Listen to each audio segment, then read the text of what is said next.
Yung guys, good morning, good afternoon, and good evening. Dito tayo ngayon sa grocery. So, another tip, after 8 p.m., punta kayo dito. 30% off guys. So, lahat ng pagkain dito, 30% off.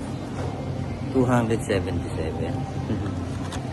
And then, meron pa tayo dito. 30% off yung mga 300. So, ito yung binili ko. Ayan, so mga gusto makatipid dito sa Japan, 300 yen lang, may meal ka na. After 8, pwede ka bumili. Kunin mo na lahat to, tatlo neto, dalawa nun.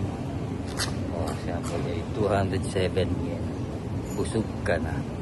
So, yung 1,000 yen mo, pwede ka na bumili ng 4 na meal. Sa likod, mga gaganyan. So, ayan, no, tignan nyo ito. Oh, tempura. Oh. 228, 300 yen lang. Yan ko sa inyo, lahat ng grocery, i-search yun na Google Map is the key. Grocery near me, tapos 8 o'clock, ayan na.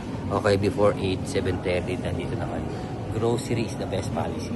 Alright, solid ka boy!